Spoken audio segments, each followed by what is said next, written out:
It's the end of 2024. We gamed a lot. You know the drill. It's the recap video. Coming in at number 5, we have Trails in the Sky FC. Now, I did play Trails in the Sky FC and SC as well, and Trails and I have a really weird relationship in that, well, I don't plan on playing every single Trails game because, yeah, that's a lot of games. That's a lot of games, bro. However, I did play FC and SC.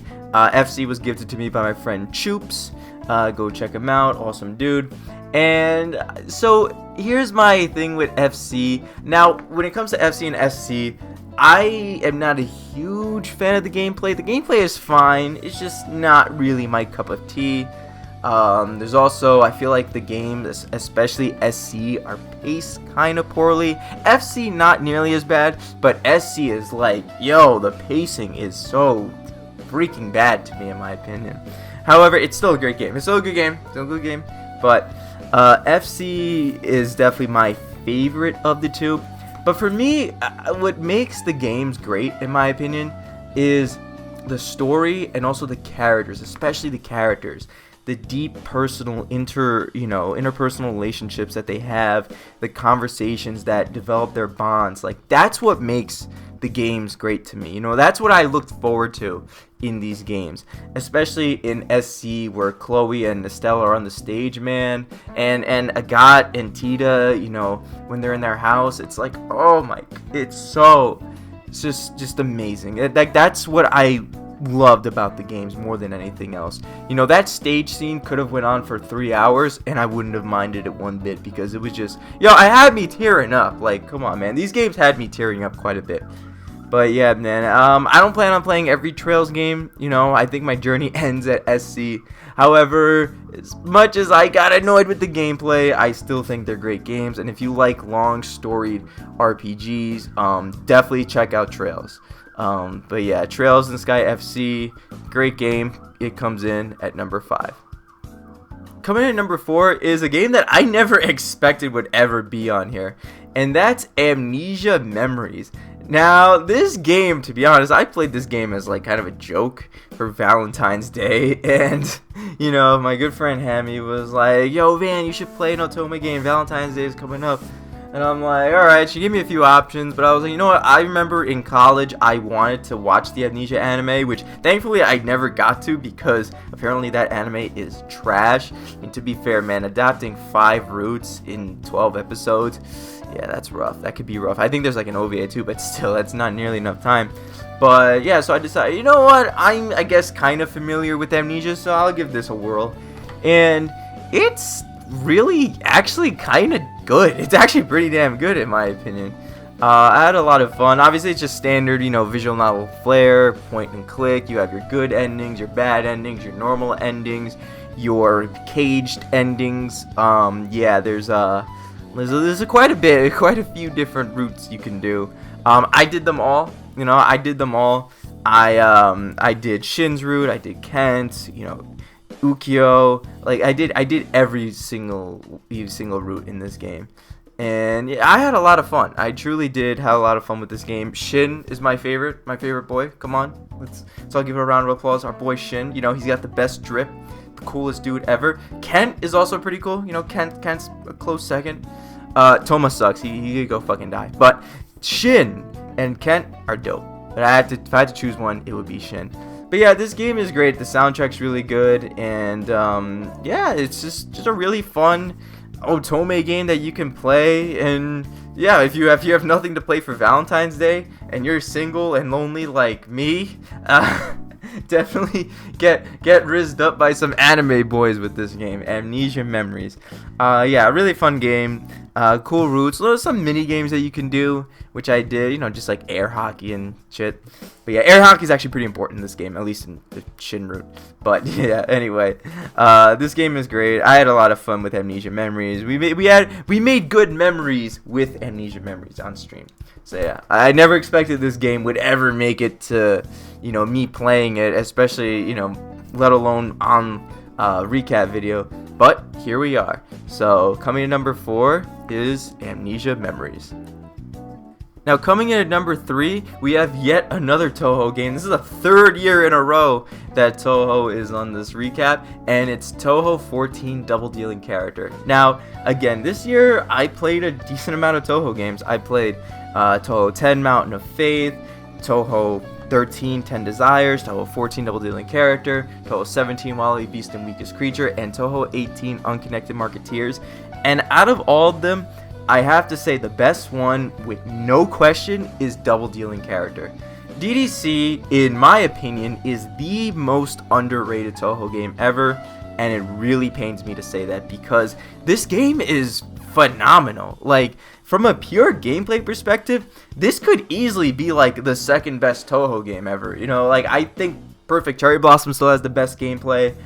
If you want to argue Imperishable Night has better gameplay than this, you know, that's, you know, I can see that argument. But, man, DDC's gameplay is great. The shot types are fun. Some of them are pretty bad. You know, like Sakia B, not really great. And Marissa A, I mean, listen, Marissa with a flamethrower, as metal as that sounds, she's not super great. I mean, bro, girl has no reach. However, that still doesn't change the fact that it's still kind of metal, bro. Like, you imagine Marissa just flamethrowing everything. But anyway, DDC is a really underrated game, and when I look at people's favorite Touhou games list, you really don't see DDC at the top or even near it, and it really kind of makes me scratch my head, considering that, one, this game has by far the best resource gathering mechanic, because it literally teaches you an important aspect of Touhou, the point of collection line.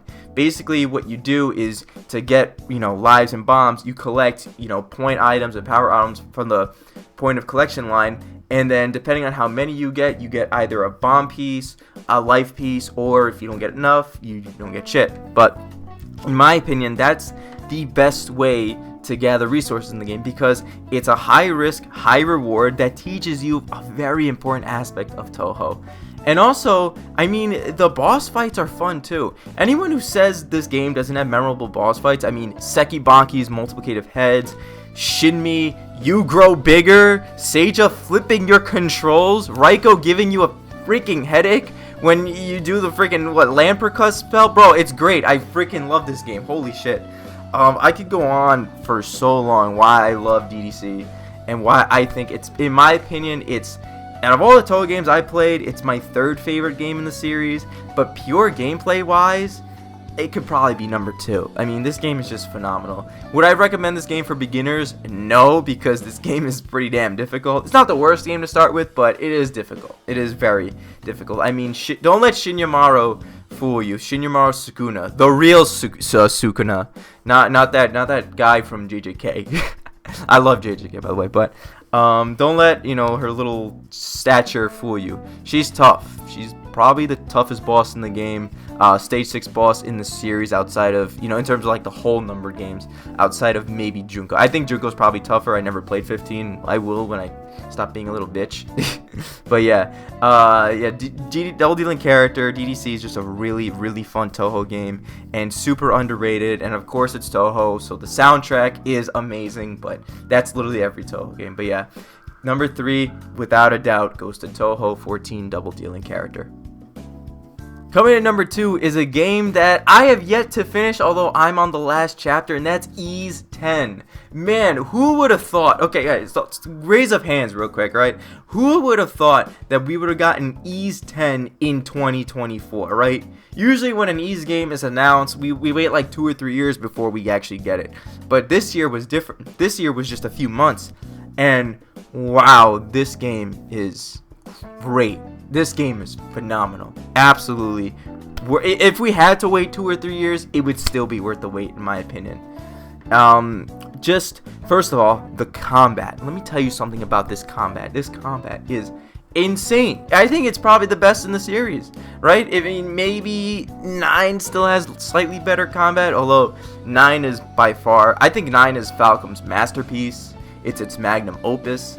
So, you know, 9's a very difficult game to follow up on, trust me. It's hard, man. When you play 9, you don't want to play any other Ys game, I'm telling you. 9 is very difficult to put down. But Ys 10 tried, and in most ways, I think it succeeded. Is it better than Ys 9? I wouldn't say that. However, if Ys 9 is a perfect 10, I would put Ys 10 at a solid 9. Potentially, maybe even a 9.5.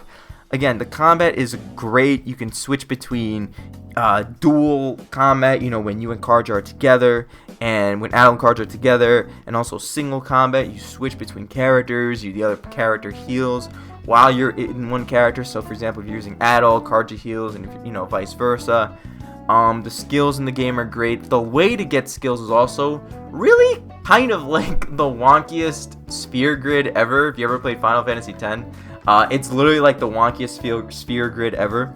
But it works, and I think it's great. It's simple, That's what this game is. It's just simple pick up and play. And again, man, it's Ys. Ys is just you pick it up, you play it, and you have a blast, right? That's what Ys should be like, and Ys 10 definitely embodies that to a T. Now, in terms of story, I would have to say the story is, listen, it's a typical Ys story, right? Give you a little bit in the beginning, they give you some crumbs every now and then by the last 2 or 3 chapters, they just dump all the lore on you. But it's still a really amazing game, and like I said, I only have one more. I think I have maybe 5 or 6 hours left of it, and it would, my opinion wouldn't change. I wouldn't change the placement even if I did finish it. But yeah, no, this game is incredible. I'm actually about to play it right after I record this video. I'm gonna stream it on my Twitch, twitch.tv/GeneralV4N. But yeah, I'm gonna play it, and yeah, this game is amazing. I really like the characters as well. Not as much as 9. I don't want to really compare this game too much to 9 because 9 is just a really hard game to follow up on. But I really did like the characters. I feel really I feel connected with Karja, all all the Normans and stuff, and all the characters that we have Gran, Reef, Rosa, everyone. Philia. I love her. And of course, Dogi's in it. We actually. I'm not gonna spoil it, but we can't play as Dogi. But you'll see if you play it, you'll see. But yeah, no, this game is just really amazing, and I know. And the music, again, the music is good. I think the music is great. I think the music, if anything, maybe is the weakest part of this game, but it's still pretty damn good. So if the weakest part of the game is still pretty damn good, the game is great. The game is great. So yeah, it looks beautiful. It plays well, it's smooth, there's a lot to do, a lot to see, a lot to explore, a lot to see, no pun intended, because you do spend your time at the sea quite a bit. But yeah, Ys 10, very, very great game, and again, if we did have to wait those 2 or 3 years, I think it'll be worth it. However, I'm kind of pissed because Falcom decided to be Atlus and release a remake or remaster, whatever, and Ys 10 Nordics, I think it's a complete version or whatever, or definitive. So honestly, I would say just wait for that. That is why they gotta be Atlus, bro. Why they have to do that, man? So I would say just wait for that to come out. But if you really need your Ys fix, just play the demo or something, just so you get a feel of it. But yeah, I would wait for that. Although overall, Ys 10. Phenomenal game, great game, and Ys just delivers, man. When you play an Ys game, you're getting a great experience. So it comes in at number 2. And before we get into number 1, I want to give a quick honorable mention to this game, right? This game, I mentioned it in my 30-year-old video, and that's CBT with Yuka Kazami. Now, Yuka Kazami is a character from Touhou, right? As of recording this, she's my 11th favorite Touhou character. She used to be number 10, but then I decided to bump Marissa to her spot. Sorry. Yuka's still great. I love her. I have a photo of a little portrait of her in my living room of her, please remember when you feel sad. And that's actually referenced in this game. So CBT with Yuka Kazami is a fan game, and it's basically a little therapy session. I know you probably thought, your dirty mind probably thought it was something different, right? CBT, you heard CBT, and your mind went straight to the gutter, right? I know you degenerates. Come on, fucking guys, man, come on. Get your minds out of the gutter. Although I wouldn't mind that either, getting some CBT by her. Okay, let's get back on track. Back on track. Patchouli's my Touhou wife, though, by the way. Don't get it twisted. But, so this game is like, it's kind of like a little therapy session. Again, this game is not a replacement for a therapist, nor the creator didn't intend for that either. CBT is cognitive behavioral therapy. It's a form of therapy that kind of reworks your brain into thinking rather than acting on impulse, or it makes you think more logically. It's focused on like challenging your brain and challenging your typical thought patterns into something more constructive. Like, for example, one of the examples this game gives is, like, let's say you see someone that you know on the street and you call for them, and what's your immediate reaction? Some of the choices are like, oh, they probably hate me, they think I'm ugly. But the game says, no, think of it like this. Maybe they just didn't hear you. Maybe they thought you were someone else. Maybe they just didn't recognize your voice and they thought you were a stranger. Maybe they're just preoccupied with something. You know what I mean? It's kind of like that. Again, it's not a replacement for actual therapy. But I think for the cost of $1, yeah, this game is literally $1 and, like, I think 8 cents or some shit. Like, bro, what are you even gonna buy with $1.08 nowadays? You can't buy shit. And for that amount, I think it's really great, and it's awesome to learn more about therapy and really get a little taste of it. Get a little like if therapy was a cake, this game, in my opinion, would probably be like the little cherry on top, or even part of the cherry. It's just a little taste of it, but it's still cool, and the game takes like 15 minutes to actually read through.